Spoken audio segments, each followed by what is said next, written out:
So the conventional interpretation of why do we study Torah is, well, essentially Torah is law, and essentially we have to know what to do. So we have to know what to do. So we have to study the Torah, the God, divine will and wisdom to tell us what to do.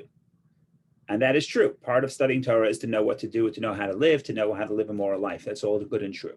The problem is, if that's the entire concept of Torah, then there are a few problems. First of all, there are lots of laws in the Torah that are so theoretical, they probably will never happen. Right? So if the premise is that Torah is just a sort of a rule book of how to live, of how to do, what to do, then some of the laws you read are so abstract and so far-fetched, you almost feel like, why am I doing this? Another question is, why do we have to study the Talmud? You know, maybe in Talmudic times you had to study Talmud because that was the only book. But now you have the codifiers, you have the code of law, you have the actual, you have the code of law, you even have the abridged version of the code of law, Kitzur Shulchan Aruch, the abridged version of the code of law. So just study what to do. Why do you need the discussions? Why do you need the debates? Why do you need the back and forth? So that is the question and the concern. And what the big idea that Rabbi Shneur Zalman puts forth here, in a minute we'll see it in the context of what he's trying to do here, but the big idea here is that the study of Torah is a unique opportunity to bond with the divine, with Hashem, in a way that's not possible through anything else in this world, even not through mitzvot, even not through deeds. And we're going to show the advantage of Torah even over mitzvot. If you stick around later in the book, you'll see there's an advantage of mitzvot over Torah too, but that's not for right now. So the idea is we're not studying Torah to know what to do. Know what to do is mitzvah. It's a separate concept. We're studying Torah because the study of Torah creates an opportunity to bond with the divine wisdom, and therefore, even if the law we're studying is never going to happen, that's irrelevant for our purpose, because our purpose is not to know, not only to know what to do, even though that's part of it, but our purpose is not only to know what to do. Our purpose is to bond with the divine wisdom. And Rabbi Shneur Zalman is going to explain why the unity through Torah is actually more profound than the unity through anything else, even through the mitzvah. So that is the topic of chapter 5 in the context of the discussion of the flow of the Tanya. So you have chapter 1, which focuses on the natural soul. Chapter 2, which introduces the godly soul. Chapter 3 introduces the 10 faculties of the soul. Primarily, we didn't discuss all 10, but we said that there's the 3 intellectual and the 7 emotional. So that's the entity of the soul. The personality of the soul is the 10 sfirot, the 10 attributes. It's intellectual capacity and its capacity to feel emotion. And then chapter 4, last week we discussed the garments, and we said, what is the garments of the soul? How does the soul express itself? The soul expresses itself with thought, speech, and action of studying Torah and doing the mitzvot. And now, because we're here talking about the garments of the soul, how the soul is thinking about the Torah and talking words of Torah and doing the commandments. So now we take a break to say, let's add some clarity into this enterprise called study of Torah and what we're doing and what we're trying to achieve. And this is very poetic and very beautiful. Some interesting metaphor. One interesting metaphor will come up, and we will jump right in. We'll talk about the unity through Torah and mitzvot. Then we'll continue and talk about how Torah, the end of the chapter, we'll talk about how Torah is like food. Mitzvot, the good deeds, the commandments that we fulfill, are like garments. And a person needs both. A person needs food and a person needs garments. But they serve two functions. There's two separate functions, as we will elaborate. So if you want the imagery, right? We're into imagery here. So you have the Torah. When you study Torah, you internalize the idea, you understand it. It's like eating something which literally becomes part of your bloodstream. And mitzvot are like a garment. And then we're going to get to, at the end of the chapter, we're going to say the beauty of Torah, that Torah is a garment as well as food. So Torah has the advantage of the mitzvah, but it also has its own advantage, which is the advantage of the food, as we will elaborate upon. So what's the first idea we're going to say? The first idea we're going to say is the Hebrew word and the English word as well for understanding, you can also say the concept grasp. I grasp something. Grasp is a metaphor, which is literally like an object where you hold an object in your hand. Now, when I hold an object in my hand, I grasp it. So I'm grasping this phone. I'm grasping it. It is not grasping me. I'm grasping it, right? When I wear a garment, the garment grasps me. The garment enclothes me. I don't enclothe it, right? So there's either I'm enclothing it or it's enclothing me. It's got to be one or the other. When it comes to wisdom, Rabbi Shneur Zalman is going to explain, when it comes to wisdom, to understanding, here, I grasp it and it grasps me simultaneously. Because when I'm thinking about a subject, so I'm sort of lost in thought. I'm lost in thought. The idea encompasses me. The idea surrounds me. I'm invested in this idea. But when I grasp, when I understand, it's because my mind grasps it. My mind surrounds the concept and understands the concept. Of course, it doesn't surround it literally, but figuratively, it understands the perimeters, it understands the boundaries, it understands the definitions, and that's the concept of grasping. And Rabbi Shneur Zalman is going to say there's no such unity in the entire world where you can grasp and be grasped at the same moment. So that's the beauty of the unity with God that happens through the studying of Torah. Okay. Now, just parenthetically, Rabbi Shneur Zalman doesn't say this, but this is what the Hasidim add, and they say like this. Let's say I'm thinking about the Brooklyn Bridge. It's an idea or any other idea, okay? So yes, it's true. I encompass the bridge. My mind surrounds that concept. So I'm grasping it. So that's a very powerful unity. But I'm not really united with the bridge. I'm not united with the idea of the bridge, right? The bridge is whatever, 30, 40 miles away. But the concept of the bridge, I'm united with the concept. But when you apply this to the Torah, and when you grasp God's wisdom, God, we said already earlier last week, we said God invests himself in his wisdom. So when you grasp God's wisdom, you're really grasping God. And that profound unity where you can grasp it and it can grasp you. Together, that is unique. And the Rabbi Shneur Zalman uses beautiful words. There's no such unity that you can find. And again, this tells you that the purpose of studying Torah is not just to know what to do. Purpose of studying Torah is for what the Hasidim would call dveikut, to bond with God. Now, parenthetically, one of the big claims against the Hasidic movement were that because they're emphasizing other forms of connection to God, like prayer, like joy, like love your fellow Jew. So because they emphasized other forms of connection to God, they were accused of downplaying the importance of studying Torah. And I think that this chapter shows that within the Hasidic perspective, there is of course, I'm not going to say the best way to connect to God because there are multiple avenues, but there is a certain advantage that the study of Torah has even over everything else. So that's interesting to find this within the Hasidic work. So there are many famous non-Hasidic works that when they want to explain the power of the study of Torah, they come and they quote Tanya chapter 5, which is actually interesting, a little bit ironic, but that's for a broader discussion. Okay, so we're going to jump right in. It's not very complicated. In other words, it's not many details. It's a relatively short chapter. We'll share the screen and we'll read. And don't forget to comment and comment or ask or explain as you see fit as we go through the text here. And I'm sharing the lessons of Tanya, so it's more elaborate. I'm going to focus primarily on the bold. Skip those paragraphs that explain. But if you want, you can have it. I'm going to share the link as well. I'm going to share the link as well on the chat if anybody wants the link, but it's up here. Here we go, ready to roll.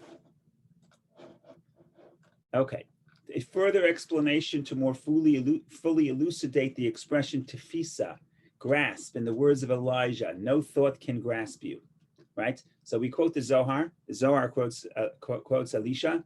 I'm sorry, Eliyahu. Why did I say Elisha? Elijah. So there's actually a quote of the Zohar that we say every Friday. Hasidim say every Friday before Shabbat. It's the introduction to a section of the Zohar, and there it says, Elijah says, no thought can grasp you. And the Zohar explains that no thought can grasp you unless the only thing we can grasp is the Torah and its commandments. So we want to think about the term grasp. So we're going to stop a second and think about grasp, because again, we want to think about the term of how the mind connects to a subject and how that differs from any other form of unity. So here we go. When any intellect perceives and understands some intellectual subject, the mind grasps that subject and encompasses it. Right? If you understand something, that means you understand its parameters, you understand where it applies, where it doesn't, its size, its color. You grasp that concept. That's one point. And there's another point.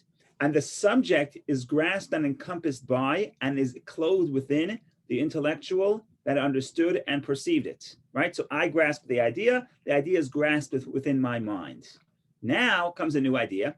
Also, the intellect is clothed within the subject at the time of intellectual comprehension and grasping. When I am thinking about something, I am what they say, I'm lost in thought. What does it mean I'm lost in thought? We have this body of wisdom, and I'm sort of swimming, trying to grasp something, right? I'm trying to grab and see, what could I understand? What could I grasp? So in that process of study, when I'm sort of have all this information and I'm trying to make sense of all of this, I'm being surrounded. My mind is grasped by that wisdom. When I finally understand something, I grasp it. So in other words, it goes both ways. And now we explain and elaborate, and we apply it to the study of Talmud, especially it's most interesting when it comes to laws that we know they never happen and they never will happen. So why are we wasting our time if the premise of the study of Torah is just to know what to do? But it isn't. When, for example, one understands and comprehends a particular halacha, a specific law, in the Mishnah or Gemara, clearly and thoroughly, through strenuous application of his mind, his intellect grasps and encompasses that halacha, and his intellect is also clothed in it at the time when he strives to understand it. So it's like, when I'm trying to understand it, I open up the page of Talmud, I'm swimming, I don't understand what's going on, I don't understand why Abaye is saying this, what Rav is saying that, what are the parameters, what are the cases? I'm surrounded by that wisdom. I didn't grasp anything yet. It's surrounding me. When I grasp a certain idea, I got it. It's surrounded within my mind, it's grasped within myself, within my mind. Okay, now, this halacha is the wisdom and the will of God. In other words, what is the law? So Torah says, what does the divine wisdom say to do in this scenario?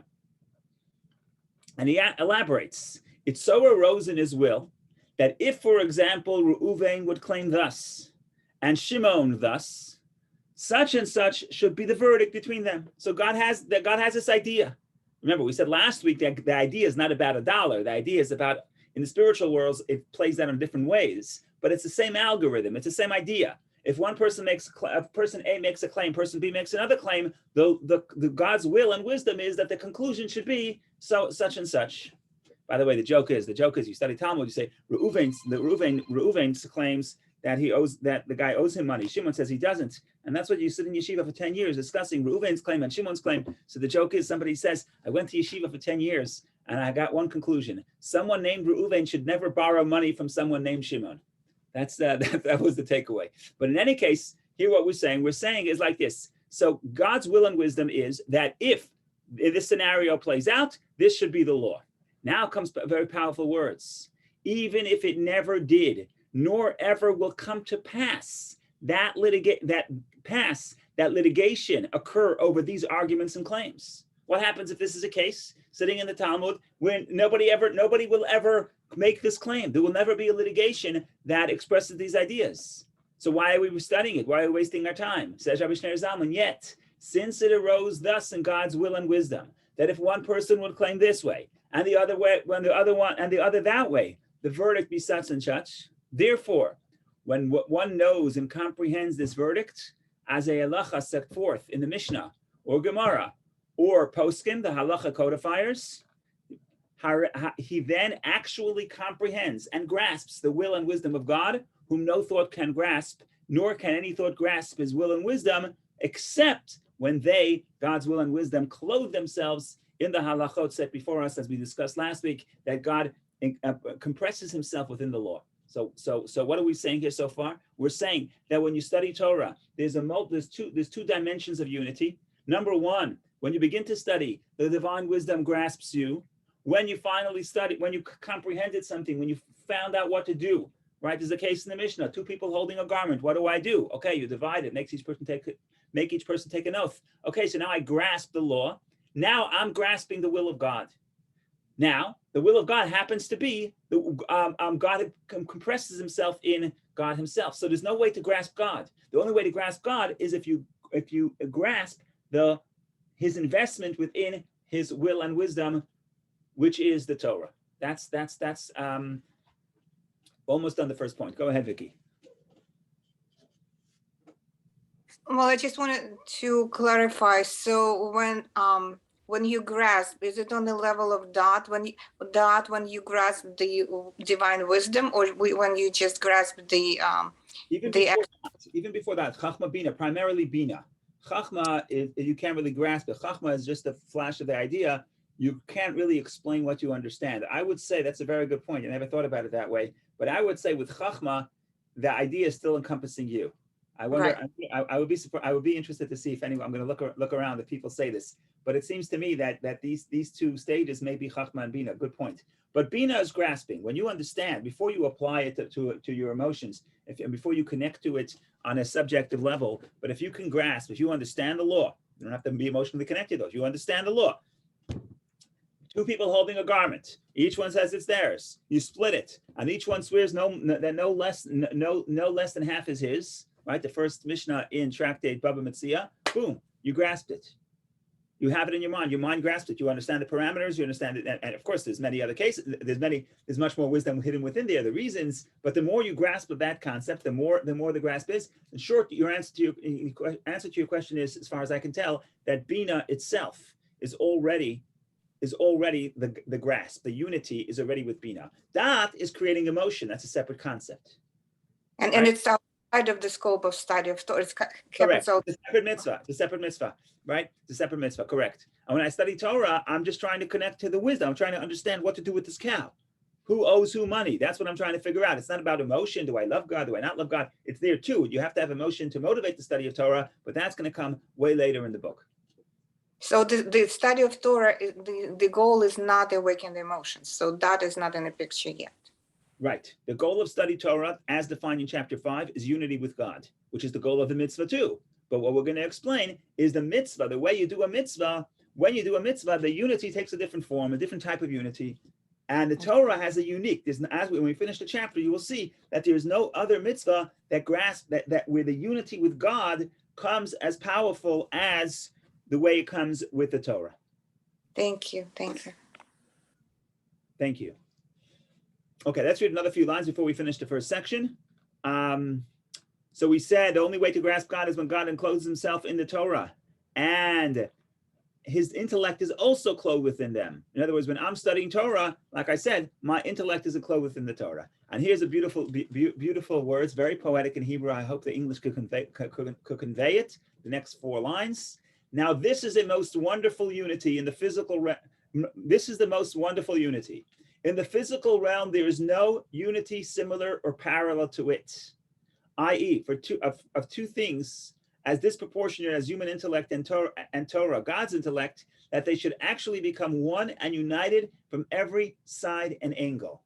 So he doesn't explain why this is unique. But when I was in yeshiva, the way they explained it is that in the physical sense, I hold your hand. Either I'm holding your hand or you're holding my hand. Either I'm grasping you or you're grasping me. Here you have from every angle. I'm enclosed within the Torah because I'm trying to understand his body of wisdom. I'm swimming within the sea of Talmud. But when I finally grasp something, now I'm united with it, and I'm united with it completely. So that is the first metaphor, the metaphor of grasping. Later, we're going to introduce, now in the second part, we're going to introduce the metaphor of food. And now so that's what I think the first part of the chapter. And now we're going to get to the idea, the advantage of Torah, even over other commandments, Now we know that in the Hasidic thought, commandment is not necessarily we do it because God needs us to do it. Commandment, even the word mitzvah, the word commandment is related to the Hebrew word for tzavta, together. When you do a mitzvah, it bonds you with God. So you would say, oh, mitzvah also connects you to God. So Torah also does. So they're the same. Rabbi Shneur Zalman says, no, there's a profound advantage to the unity that happens through the Torah, through the study of Torah, even more than the unity, even over the unity that comes through the performance of the commandment. So here we go. This is the distinctive, infinitely great and wonderful superiority of the mitzvah of knowing and comprehending Torah over all the mitzvot involving action, and even over those performed through speech. Indeed, even over the mitzvah of oral Torah study. So we're saying there's an advantage of the mitzvah of studying Torah. I'm sorry.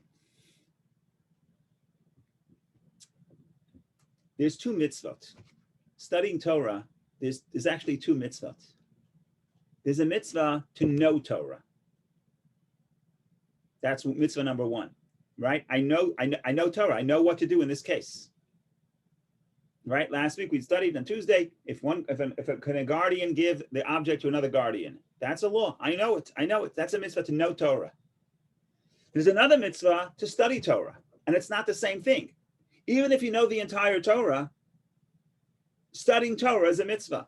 Even if I already know this law, forget about the entire Torah. I already know this law. If I study it again, it's a mitzvah to study Torah. Now, the mitzvah of study of Torah is also to pronounce. That he discusses later, according to the legal parameters. To study Torah, the best way to study Torah is like the Shema says, "V'dibarta bam," speak the words of Torah. There's a mitzvah to speak the words of Torah, and that's either by speaking yourself, or if you're listening to somebody speak, it's the same idea because you're listening to.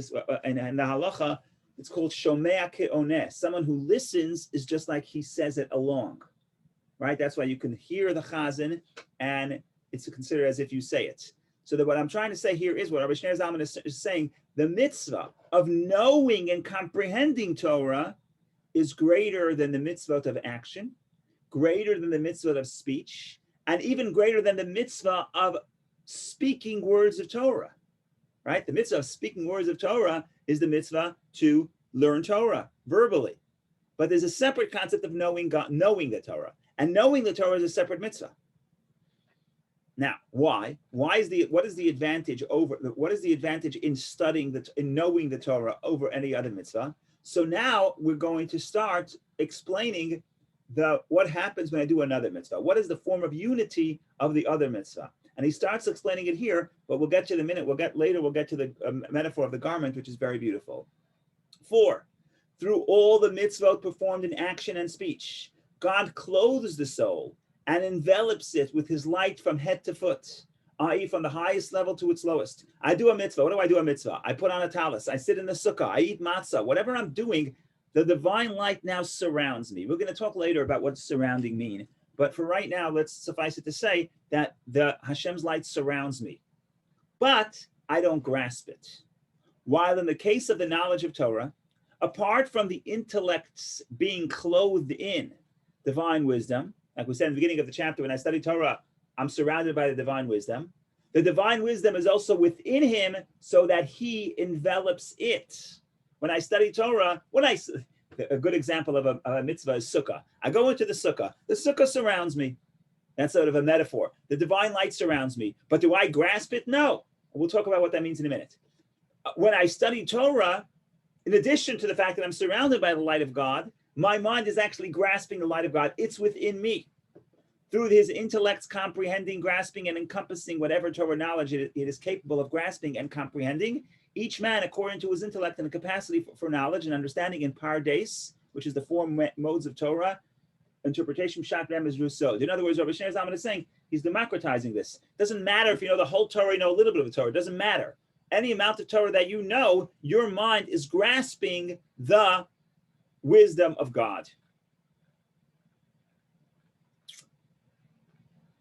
Let's continue. Since through the knowledge of Torah, the Torah is absorbed in the soul and intellect of the person and is encompassed within them. So I study Torah. The Torah is within me. I grasp it.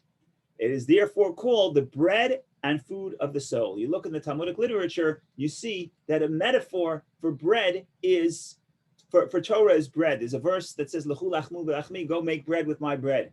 Talmud says it refers to study Torah. body needs nourishment, and the soul needs nourishment. What's this nourishment of the body, of the soul? It's Torah. Doesn't say it's a mitzvah, it's Torah. Why Torah? So now we explain. Just as physical bread nourishes the body when it is ingested and absorbed within it, and when it is transformed there into blood and flesh of one's own flesh, and only then will the body live and be sustained. In other words, Torah, you can have a warehouse full of bread, but if you don't digest it or ingest it, it's not going to sustain you, right? Having it doesn't do anything. You have to have it inside of you, and only then will it give you life.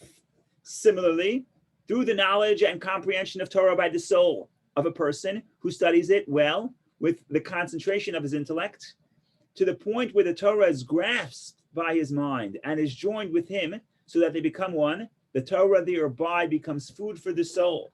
It becomes inner life for it. From the fountainhead of life, the blessed Ein Sof, the infinity, who is clothed in his wisdom and Torah, that are in the soul of Torah, that are in the soul of the Torah students. And now we quote a verse from Psalms.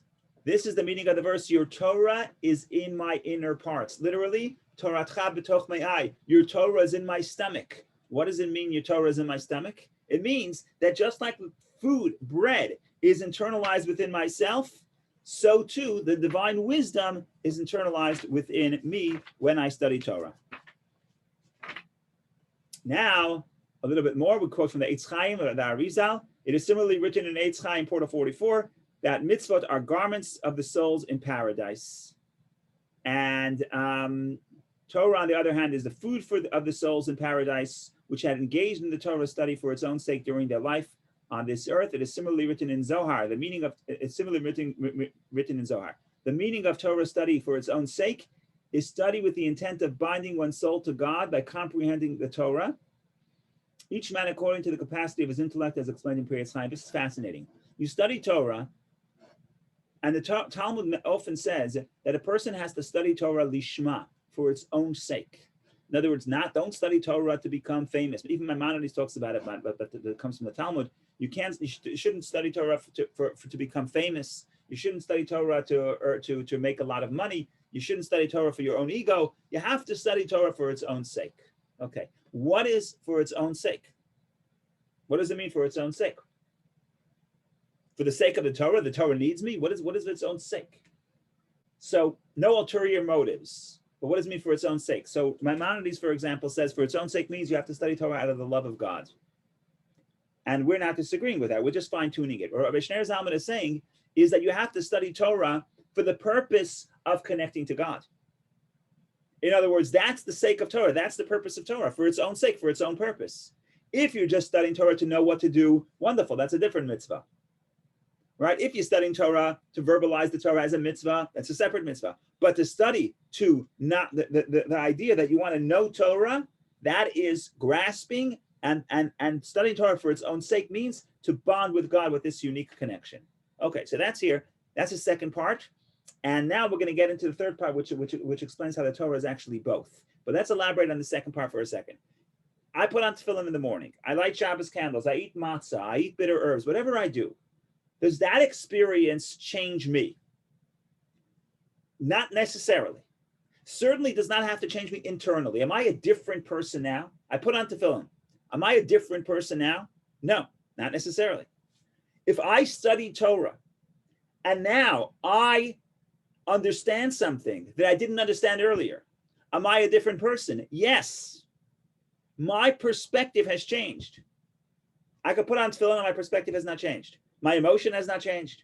So you're going to say the other mitzvah has no value? Of course it has value. It surrounds you with the divine light. But the point here is it surrounds you, but it doesn't change you. So you know very close to God. It's a certain bond with God, but it doesn't change you. So for example, I'm very hungry. I'm starving. So I put on a nice coat. Does the coat change me? Well, it keeps me warm. So there is obviously some influence from the garment, from the environment. But when I eat a piece of bread, I am different. You check my blood. I don't know, what did the doctors say? 2 minutes after I eat, 5 minutes after I eat, you check my blood and you'll see the blood sugar is spiking. You'll see all the nutrients, everything is happening. Why? Because I'm now a different person. Take me to the lab. I'm not the same entity. Now I have that nutrients from the bread within myself. I put on a coat, take me to the lab, am I different? Well, I'm affected. I guess my body temperature changes, but it doesn't change me internally in the same way as bread. It doesn't become part of me. And that's what we're saying. When I do a mitzvah, it's a holy environment. God is in my presence. It's wonderful. When I grasp the Torah, I'm grasping God. He's being ingested within myself. That is profound. That is unlike any other mitzvah. Go ahead, Karina. No, I understand it and it makes sense to me, but I was thinking about the concept of Naaseh Nishma. Yeah. Like to do even without maybe understanding. Yeah. So that's an excellent point, and you came to the right book, because the Tanya from chapter 35, there's chapters and chapters and chapters explaining the advantage of action. Okay. Action is the most important. Why? Because action is the purpose of creation. That's true. But we're not talking about something else. We're not talking about what's the purpose of creation. We're talking about the unity with God. And what Rabbi Shneur Zalman is saying, unity with God happens through study in a more profound way than through a mitzvah. Now, why were we created? Not to be united with God. If not, we could have stayed in heaven, right? We were sent down here to do the mitzvah. So the purpose of creation is action. And that's why, according to Judaism, if you have a choice to study Torah or to do action, what goes first? Oh, this is very interesting. Very interesting. If it's a mitzvah that cannot be done through somebody else, action overtakes the Torah. Right? Why? If it's a mitzvah that can be done through somebody else, let the other person do the mitzvah. But if it's a mitzvah that can't be done through somebody else, action overtakes the Torah. In most cases, there are exceptions, but in most cases, why? Because Karina is right. Purpose of creation is action, not necessarily understanding. And that's true. There's no question about it. And we're going to elaborate upon that at great length. Chapter 35, 36, 37, 38. But here we're talking about a different question. Not why was I created, not what the purpose of creation is. Now we're talking about how does a soul bond with God, right? The godly soul wants to, what does it want to do? Wants to connect to God. So we say, how does it connect to God? Through its three garments, thought, speech, and action. Okay, how does it connect to God? So it does mitzvot and it studies Torah. Rabbi Shneur Zalman says, let's stop a second. Let's read chapter 5. We know that in chapter 4. Let's analyze what's happening with this unity. The soul wants to unite with God. Let's analyze this unity. So we're not talking about what's happening in the world. In the world, action is more important. And the purpose of creation, action is more important. But let's think about the soul's own unity with God. That's what the soul is interested in. And for the soul's unity with God, says Rabbi Shneur Zalman, there's an advantage of knowing Torah over any other mitzvah. Because every other mitzvah is a garment. The light of Hashem surrounds you. Now, there's also what you do to the physical object, but that's for later. That's chapter 35 and on. But my own unity is the Torah surrounds, the God surrounds me. Have I been changed? No. Did I grasp it? No. When I study Torah, I have to understand something. If I don't grasp something, it's a wonderful thing. I'm actually doing the mitzvah of speaking the words of Torah, but I'm not doing the mitzvah of knowing Torah. Right? We said there's two different mitzvot. You have to know the mitzvah of knowing Torah is to grasp. And when you grasp, that's a profound unity that no other mitzvah has. And now we're going to go into the concept and say how study of Torah is actually also a garment, because study of Torah, in addition to knowing God, is also a mitzvah. So Torah has both advantages. But that's an excellent point, Karina. We're not talking here about what's the most important thing to do. We're talking about where is the unity in the most profound way, and that's unequivocally in the Torah.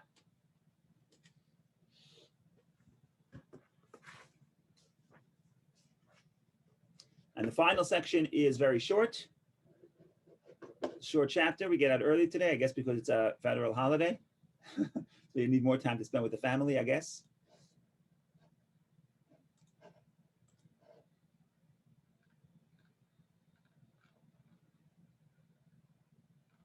Okay, that's the end. A little Kabbalistic, but let's go. The food of the soul, I'm sorry. Yeah.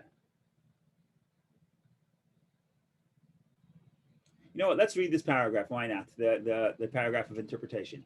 We thus see from the above statement in Eitz Chaim that Torah is the food of the soul and mitzvot are its garments. But the question now arises: if the Torah and mitzvot each have their own unique quality, why the superiority of Torah over mitzvah, study over mitzvot? Very interesting question. You're saying Torah is better than the mitzvah. It's not better. It's different. One is a garment, and one is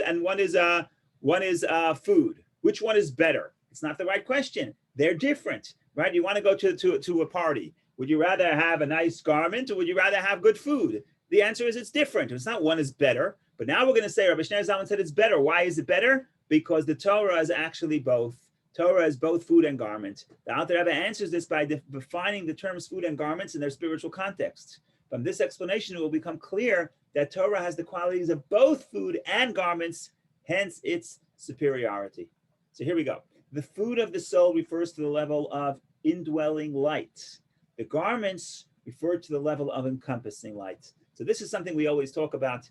And in Kabbalah, you have it very often. You have Memale Kol Almin, inside of Kol Almin, the light of Hashem, the limited light of Hashem that could be grasped, that is within the creation, invested within creation, creating each entity and giving each entity its own specific properties. And then there's the encompassing light, the light that's too great to fit within the creation. So we're saying food is like that limited light. Right? When I study Torah and I grasp God and it's food, what am I grasping? I'm grasping one limited idea. Whereas I do a mitzvah, I'm surrounded by the light of God. Which light of God? It could be very, very profound, far more profound for me to understand, because it's not being grasped within myself. It's not limited to my capacity to understand. For this reason, our sages have said that Torah study is equal to all the other mitzvot combined. For mitzvot are garments alone, while Torah is food and also a garment for the intellectual soul. Torah serves as a garment because one clothes himself within it by his soul's concentration on it and study of it. How much more so if one expresses the words of Torah orally, for the breath of speech becomes the kind of encompassing light, as written in Pri Etz Chaim, which is the book that encompasses the teachings of the Arizal, is by the student of the Arizal. What did we just read here? What did Rabbi Shneur Zalman say? I think it connects back to the beginning of the chapter. Beginning of the chapter, we said that when I study Torah, when I grasp it, I'm grasping it. When I'm learning, it's surrounding me. So when I'm learning, it's like the garment. It's like the garment, and it surrounds me. And if it surrounds me, then the light that surrounds me, then we're talking about the light that's greater than for me to understand. Now, one more point here is saying also when I speak, the Eitz Chaim says the holy words of Torah that I speak are omitted and they become encompassing lights. In other words, what we're trying to say here is that the Torah actually gives you both advantages, because within the Torah, you actually grasp the words of Torah, but there's also an element where you are grasped by the divine light. And that is when I study Torah, when I'm thinking about the idea, I'm immersed in the idea, even the English language. I'm immersed within this idea, like I'm immersed within a swimming pool, right? I'm immersed within the subject. It surrounds me. It's the garment. Then I also grasp it. It grasps me. So Torah is greater than mitzvot, not because it's different. It is different, but it's not just that it has a unique quality. It also has both qualities. It has the quality of both garment and food. And that's why if I do a mitzvah and I'm not changed, no problem. It's not supposed to. I put on tefillin, I don't feel different. That's perfectly fine. Nothing happened. It could change you, but it's not designed to change you. It's designed to be an encompassing light, to surround you. But if you study Torah and you come home and you say, what did I learn? I say, I don't know. I didn't learn any one specific law that I grasped. Then you did not do the mitzvah of grasping Torah, of knowing Torah. You may have done the mitzvah of studying Torah. I'm swimming within the idea, right? I'm immersed within the idea. So that's a mitzvah too. But you got a garment, you didn't get the bread. You only get the bread if you grasped something, if you fulfill the mitzvah of knowing Torah. And this could be something that it doesn't have to be new. It could be every day you study the same part of Torah and you're grasping it again. So that's just a very interesting point. It pointed to the two ideas of Torah, the mitzvah of studying Torah and the mitzvah of knowing Torah. Knowing Torah is where I grasp it with the Torah is like food, and studying Torah is when I'm immersed within that, and that's like the garment. So that's the beautiful idea of Tanya chapter 5, telling us that the purpose of Torah is not just to know what to do. If it would be to know what to do, bury the Talmud. Go buy the abridged version of the Code of Law. We'll tell you what to do, and that's it. And even within the Talmud, why are you studying laws that are irrelevant? And you can also ask, why are you studying ideas that are irrelevant? Because even within the Talmud, you have 3 pages of discussion before you get to the conclusion. So why do I need to study the discussion? Because in the divine wisdom, there is reason to say this. It's rejected, but in the divine wisdom, that's part of the process of the divine wisdom. So when I get up in the morning and I have 2 minutes to study, and I study a piece of Talmud, and that reason is actually going to be rejected. So did I not connect to God? No, I did, because that is the part of the divine, the process of the divine wisdom. So every part of Torah is the concept where you are bond and grasp God, and that's like the bread. And then there's also the experience, which is the mitzvah of studying Torah, the commandment to study Torah, when you are immersed within the Torah, and that is like the garment aspect. So that's the story in short, ladies and gentlemen. Thank you for joining, Karina. I'm not sure if you have a question, but yeah. Yes, I have a question. No, I was thinking about something you said before when Vicky, she made a comment regarding these 2 parts of studying Torah and knowing Torah. Yeah. Knowing Torah wouldn't be that that instead of binah? Would it be dat? Well, in English, yeah, because the word dat means means knowing, so it's translated as knowledge.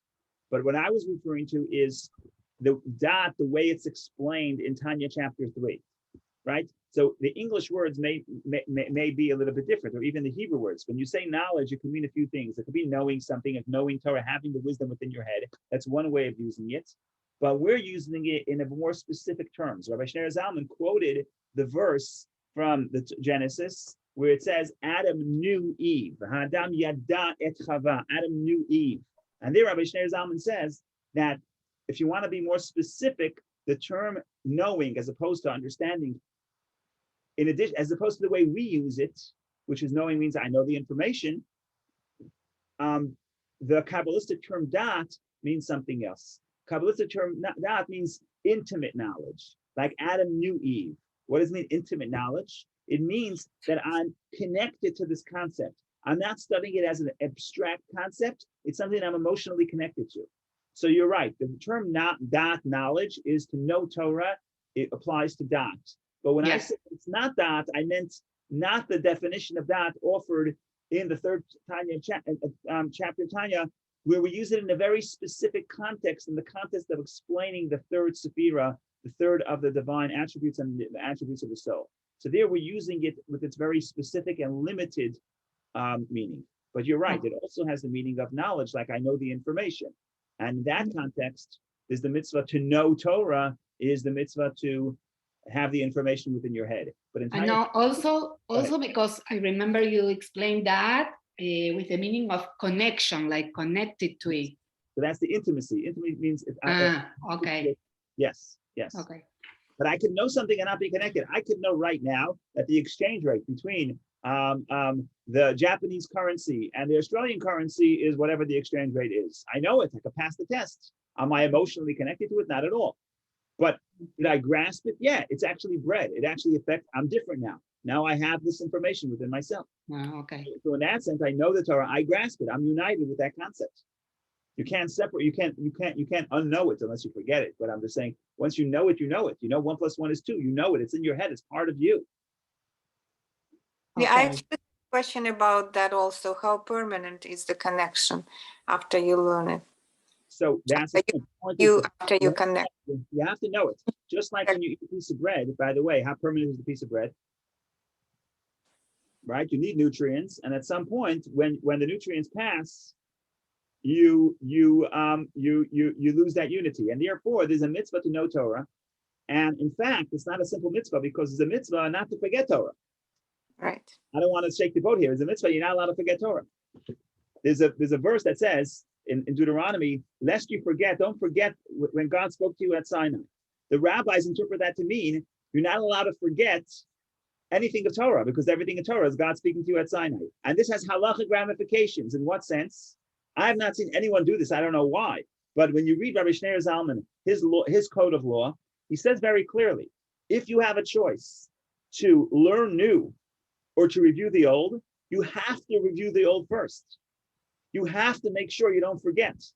So he'd rather every day you learn the same law then every day learn a new law and forget it.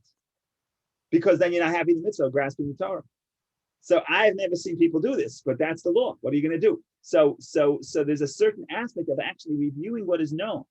And I guess we have some of it because we study the Chumash every year. We study my Chabad Chassidim study Maimonides every year. So when you review, there's a concept of reviewing, and that is sort of knowing the knowledge. But you're making an excellent point. If the purpose is just to do the mitzvah, what do I care? I'm going to actually want to do something new every day. It's more interesting. And I also what's the difference? It's the mitzvah of study Torah. Everything is the will of God. But if the mitzvah is to grasp Torah, then there's a certain concept of review.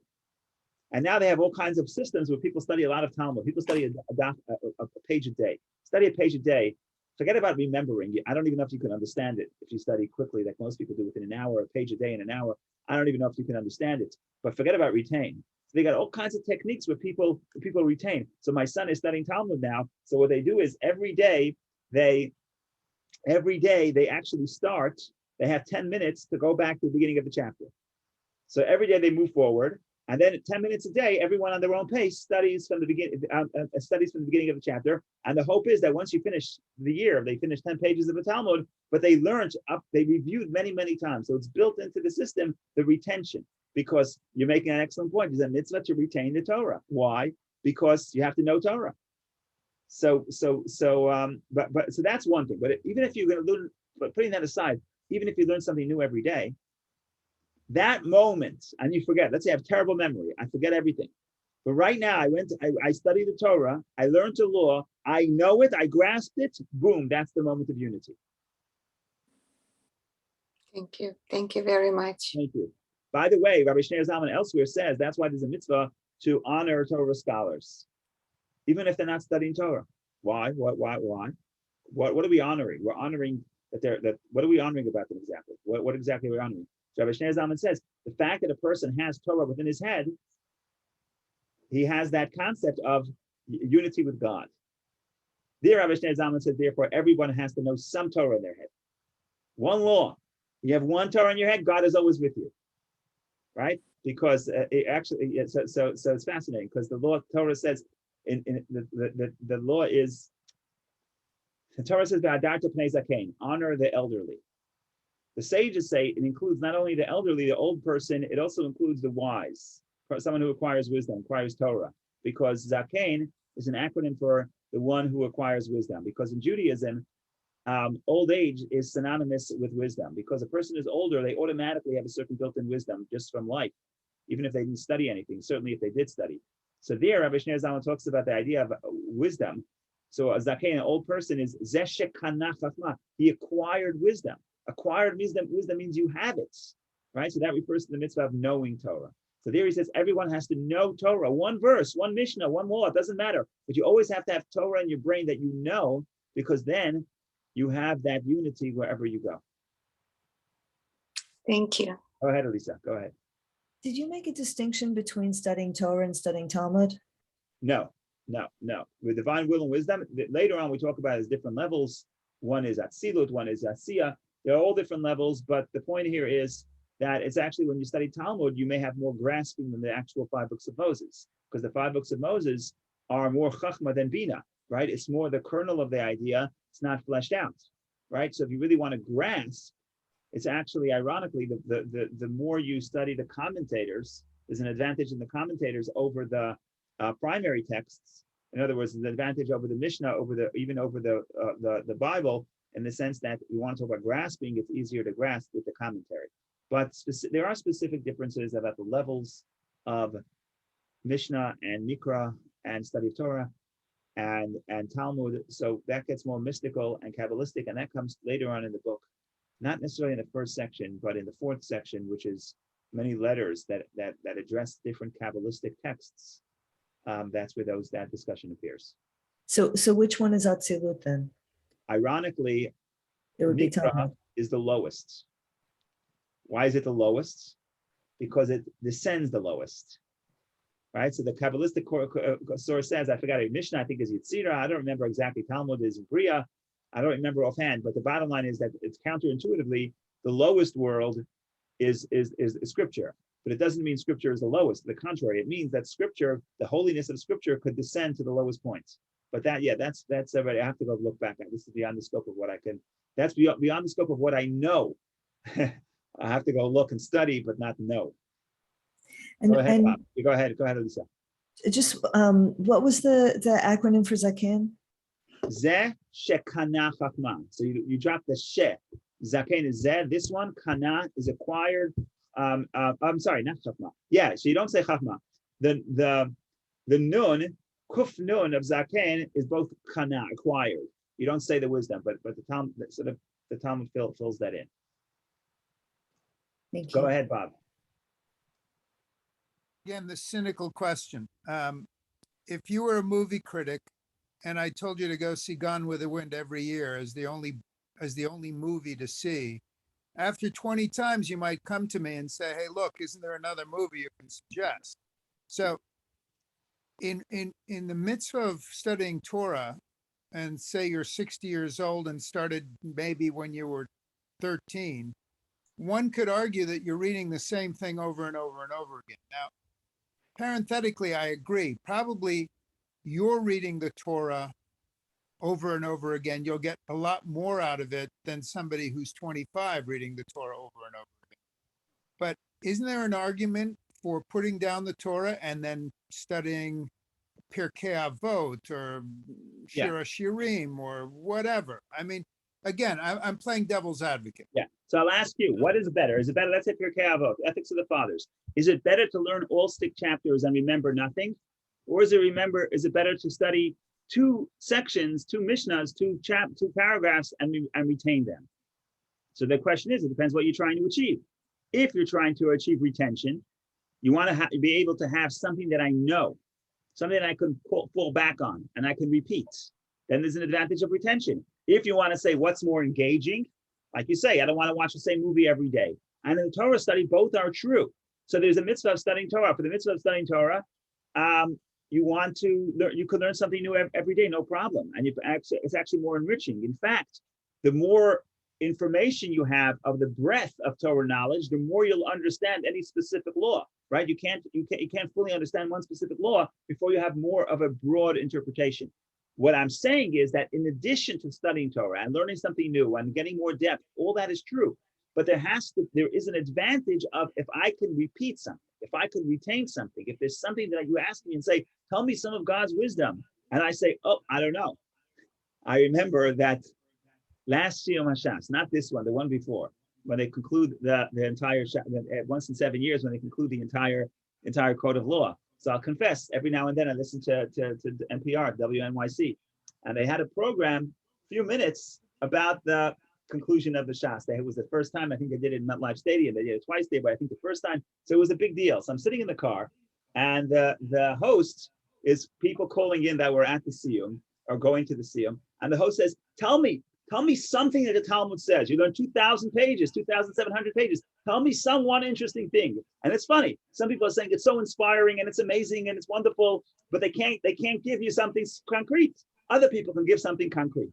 So you want to have both.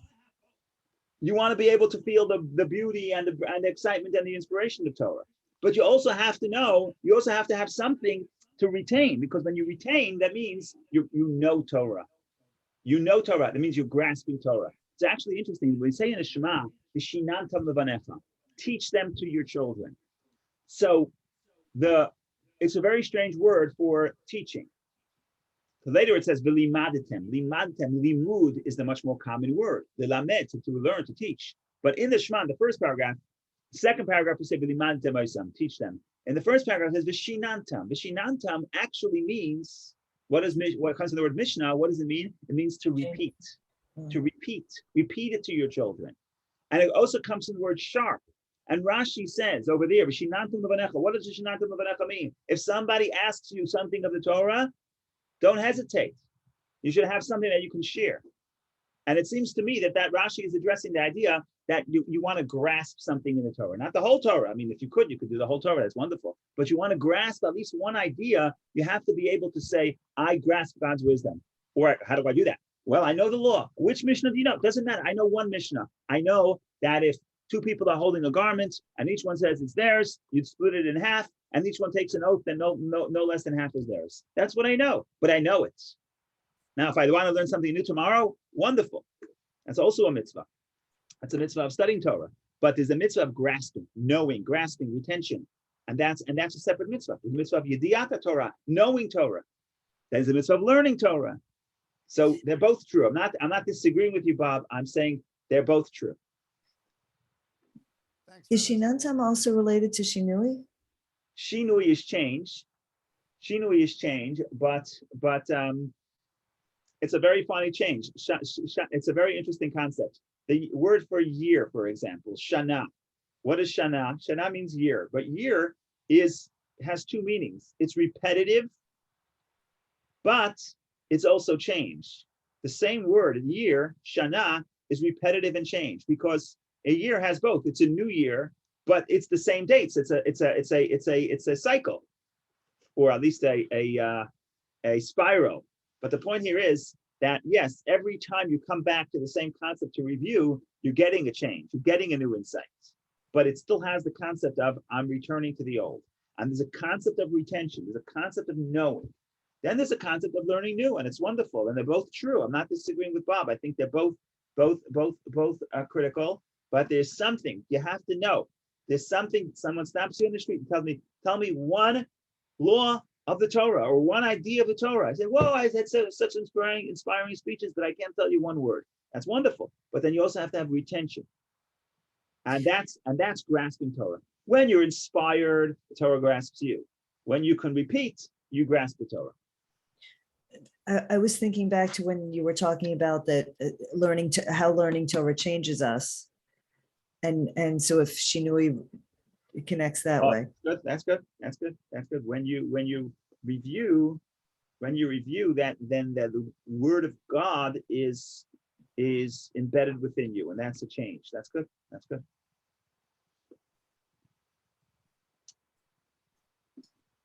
Karina, do you have a question, or it's the same hand from before? No, sorry, I forgot to Apologize. lower Okay. hand. Wonderful Shabbos, everybody. And Shabbat Shalom, Rabbi. have a Shabbat wonderful. shalom. Thank you. Thank you. Be well.